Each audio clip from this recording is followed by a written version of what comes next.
আসসালামু আলাইকুম। আশা করি আপনারা সবাই ভালো আছেন। বর্তমান বিশ্বের সবচেয়ে গুরুত্বপূর্ণ রিসোর্স হলো সময়। এখনকার টেকনোলজি বা সফটওয়্যারগুলোর লক্ষ্যই থাকে কীভাবে মানুষের সময় বাঁচানো যায়। মাইক্রোসফট এক্সেল তেমনই একটি যুগান্তকারী আবিষ্কার, যেখানে কয়েকটি কয়েকটি ক্লিকেই যে কোনো প্রতিষ্ঠানের যাবতীয় আয় ব্যয়, ক্ষুদ্রাতি ক্ষুদ্র হিসাব নিকাশে পূর্ণাঙ্গ ডেটাবেস ফাইল তৈরি করা সহ সব ধরনের পরিসংখ্যান এক্সেলে করা যায়। বর্তমান যুগে মাইক্রোসফট এক্সেলের নাম শোনেননি এমন মানুষ পাওয়া খুব দুষ্কর। এক্সেলে সাধারণ হিসাব নিকাশের কাজ থেকে শুরু করে শিডিউল মেনটেন করা, বিভিন্ন জটিল যোগ বিয়োগগুলো করা, বিভিন্ন ফর্মুলেট করে বিভিন্ন উত্তর বের করা, কি করা যায় না স্প্রেডশিট সফটওয়্যারটি দিয়ে। আমাদের দৈনন্দিন জীবনে আমরা যে ব্যবহারের জন্য, আমাদের কাজে ব্যবহারের জন্য যেই সকল ফিচারগুলো আছে আমরা চেষ্টা করব সেগুলোকে একটা একটা করে শেখানো। এর সাথে সাথে চেষ্টা করব আমরা বেশ কিছু জিনিস আছে যেগুলো আমাদের কর্মক্ষেত্রে কাজে লাগে এবং আমাদের জীবনটাকে একটু সহজ করে দেয়। বাংলাতে একটু কম আছে, সো আমি চেষ্টা করেছি যে আমার এক্সপিরিয়েন্স থেকে আমি আপনাদের কাছে যতটুকু চেষ্টা করে পৌঁছিয়ে দেওয়ার। এর জন্য আমরা যেটা করছি সেটা হচ্ছে যে একটু এক্সেল সম্পর্কে একটু ধারণা দিয়ে দিচ্ছি। এরপরে আমরা আস্তে আস্তে একটা পর একটা স্টেপ বাই স্টেপ কীভাবে কাজ করা যায় সেটা দিয়ে শুরু করব। আমি এখন এখানে যেটা আপনাদের সাথে শেয়ার করছি সেটা হচ্ছে এক্সেল জিনিসটা কী, কীভাবে দেখা যায়। তো আমি প্রথমে এখানে মাইক্রোসফট এক্সেল আমার 2010-এর যে অ্যাপ্লিকেশনটা আছে সেটাকে আমি ওপেন করলাম আপনাদের মাঝে। এক্সেলটা হচ্ছে মাইক্রোসফট অফিসের একটি স্প্রেডশিট প্রোগ্রাম এবং অফিস 365 সাথে সামঞ্জস্যপূর্ণ একটি অ্যাপ্লিকেশন। মাইক্রোসফট এক্সেলের মাধ্যমে একজন ইউজার স্প্রেডশিটের ডাটা ফরম্যাট, অর্গানাইজ এবং ক্যালকুলেট করতে পারবে। এই স্প্রেডশিট সফটওয়্যারটি উইন্ডোজ, ম্যাক ওএস, অ্যান্ড্রয়েড এবং আইওএস প্ল্যাটফর্মে ব্যবহার করা যায়। এখানে আমরা সাধারণ গাণিতিক গণনা থেকে শুরু করে জটিল গাণিতিক গণনা, ডেটা এন্ট্রি এবং তথ্যকে আকর্ষণীয়ভাবে উপস্থাপনায় নিখুঁতভাবে চার্ট বা গ্রাফ তৈরি করা সহ ইত্যাদি আরও অনেক জটিল কাজ করে সহজে সম্পাদন করতে পারব। তো এই এক্সেলের সুবিধার পৃষ্ঠটি কলাম এবং সারিভিত্তিক হওয়াতে এতে বিভিন্ন ডেটা এন্ট্রি করে তথ্য বিশ্লেষণ করা যায় এবং এটা এইভাবে তথ্য বিশ্লেষণ করা যায় বলেই একে স্প্রেডশিট অ্যানালাইসিস প্রোগ্রাম বলা হয়। তো আমরা প্রথমে যেটা বলছি, এই যে আমি এ এর কাছে আমার কার্সরটা নিয়ে আসছি, এটাকে ক্লিক করলে এটাকে বলছি আমরা কলাম, এইটাকে আমরা বলছি রো। তো কলামগুলোকে এ বি সি এইভাবে নাম বলা হচ্ছে লেটার দিয়ে, এবং এই রোগুলোকে 1 2 3 4 দিয়ে বলা হচ্ছে। এবং এখানে তিনটি আমরা যেটি স্প্রেডশিট বলা হচ্ছে এবং এখানে তিনটি স্প্রেডশিট প্রথমেই খুলে দেওয়া থাকে, স্প্রেডশিট 1, শিট 2, শিট 3। ক্লিক করলেই চলে আসে এবং এর বাইরেও যদি আরও কিছু লাগে তখন আপনি এখানে একটু ইনসার্ট ওয়ার্কশিট এই জায়গাটা ক্লিক করলে নতুন আরেকটা স্প্রেডশিট খুলে যাবে।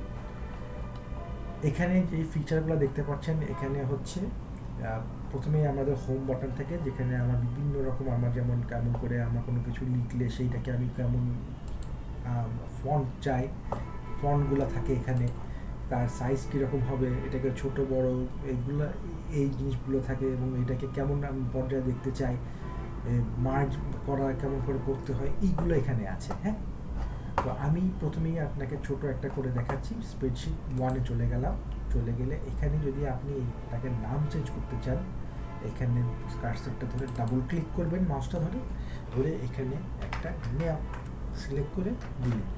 দেওয়ার পরে আপনি আপনার কিবোর্ডের এন্টার বাটনটা চাপলেও হবে অথবা বাইরে এরকম চেপে দিলেও এই নামটা চেঞ্জ হয়ে যাবে।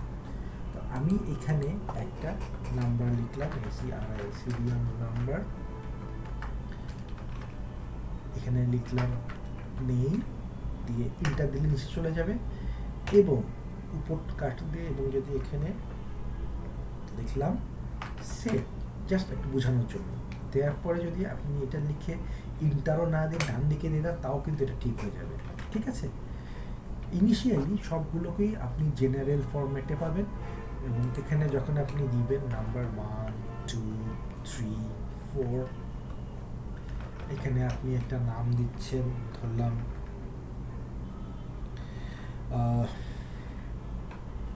এপি আপন, তারপরে স্বপন, জাস্ট ফর ফান, তারপরে সালাহ, তারপরে উল্লাহ, এই 4টা নাম দিলাম। সেট বলেছি হিসাবে একটা নাম্বার দেওয়ার জন্য, 12, 14, 18, 20 দেখানোর জন্য। এরপরে এখানে দেখেন, এখানে যেটা আছে এই জায়গাটাতে ধরে আপনি যখন চেঞ্জ করতে চাইবেন, এখানে গিয়ে আপনি বিভিন্ন ফন্টগুলো চেঞ্জ করবেন এবং দেখবেন যে আপনার বাম পাশের ফন্টগুলো এক এক রকমভাবে চেঞ্জ হয়ে যাচ্ছে। তো আমরা বেসিক্যালি ফর্মালি আমরা হচ্ছে ক্যালিব্রি যেটা, সেটাতে আমরা ইউজ করা হয়। এখান থেকে দিলে আপনি আপনার ফর্মটা বাড়াতে পারবেন এরকম ধরে ধরে, অথবা আপনি যদি চান এটাকে ধরে এই জায়গাটাতে ক্লিক করেন তাহলে একটু একটু করে বাড়বে, দেখছেন 14 হয়ে যাচ্ছে, 16 হয়ে যাচ্ছে। আবার কমাতে চাইলে এই দেখেছেন, পুরোটুকুকে যদি করতে চান, পুরো জিনিসটাকে যদি সিলেক্ট করতে চান তাহলে এই কর্নারে ধরতে হবে। এই যে এই কর্নারে যে জায়গাটা, এটা ধরলে পুরোটুকু সিলেক্ট হয়ে যাবে, হয়ে গিয়ে এখান থেকে বাড়াতে পারবেন, কমাতে পারবেন, দাম চেঞ্জ করতে পারবেন। এটা দিলে এগুলো বোল্ড হয়ে যাবে, উঠে দিলে কমে যাবে, দেখেছেন? কালার চেঞ্জ করতে পারবেন এইগুলো, এবং এইগুলোকে জেনারেল ফরম্যাটে আছে। এটা আমরা একদম বেসিকে আছি এখন। শুরুতেই আমরা ছোটো একটা জিনিস দেখিয়ে দিলাম। আমি এটাকে 10 মিনিটের বেশি লেন্থ করবো না। সো বেসিক যেখানে আমি এখানে আসবো, আমরা যোগ বিয়োগটা আপনাকে যোগটা দেখানোর ব্যবস্থা করছি।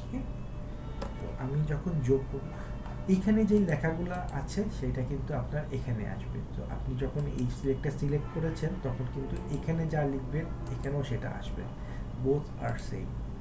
আমি যদি এখানে এখন প্রথম ফর্মুলা, এটা হচ্ছে প্রথম ফর্মুলা, যোগ করা ইকুয়ালস টু সাম দিয়ে যদি ইন্টার দেন তাহলে কিন্তু হবে না। কি করতে হবে আপনাকে? শুরুতে প্রথমে আবার ইকুয়ালস টু দিয়ে SUM সাম দিয়ে আপনার কিবোর্ডের কর্নারে ট্যাব বলে একটা অপশন আছে, ট্যাব ক্লিক করবেন, করলে এটা চলে আসবে। করার পরে আপনি এখান থেকে যতটুকু মাউসের বাম পাশটা ধরে করলে এইটুকু সিলেক্ট হবে, করলে এই যে দিলাম, দেওয়ার পরে ইন্টার দিলে এখানে কিন্তু আপনার ইন্টার দিলে টোটাল যোগটা দেখাবে, ঠিক আছে? এই এবং যদি আপনি এখানে যোগ যেটা আসছে সেটাকে যদি আপনি মাঝখানে চান, সেক্ষেত্রে এটাকে মাঝখানে নিয়ে আসবেন। এটা এই মুহূর্তে একদম নিচু হয়ে আছে, এটা মাঝখানে একদম উপরে দেখবেন। এটা দিলে এটা উপরে চলে যাবে, এটা দিলে মাঝখানে চলে আসবে, এবং এটাকে যদি আমরা পুরোপুরি এভাবে ধরি, এই দেখেন এইরকম করে আসে। এই মুহূর্তে একটু বড় করে দিলাম সবটাকে আপনাকে বোঝানোর সুবিধার্থে। নিচু হয়ে গেল, উঁচু হয়ে গেল, মাঝখানে চলে আসছে, মাঝখানে এই এবার এটাকে এইভাবে মাঝখানে আসছে, বাম দিক ডান দিক।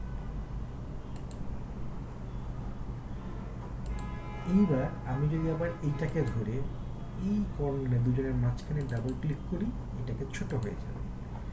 এখন এইটার কালারটা আপনি যদি চেঞ্জ করতে চাইলে এটাকে বোল্ড দিবেন, এবং এইটার কালারটা আপনি অন্যদের থেকে আলাদা করতে চাইলে এইটা দিলে এই কালারটা চেঞ্জ হয়ে যাবে। এখানে ক্লিক করলে আপনি অনেক রকম কালার পাবে, আপনি আপনার মন মতো কালারটাকে সিলেক্ট করবেন, কিন্তু এই কার্সরটাকে মনে রাখতে হবে, জায়গা মতো রাখতে হবে। এখানে রাখা ছিল বলে এটা হয়নি, তো এখানে আমি আবার নো ফিল দিয়ে এখানে চলে আসলাম। এখানে আমি যেই কালারটা দিব, দেখেন আপনার কালার কিন্তু চেঞ্জ হয়ে যাচ্ছে কালারগুলো। এই ভিডিওতে এইটুকুই, কেমন করে সাম করতে হয়, যোগ করতে হয় সেটা দেখালাম। এরপরে আমরা আরও আস্তে আস্তে অন্যগুলো শেখা শুরু করব।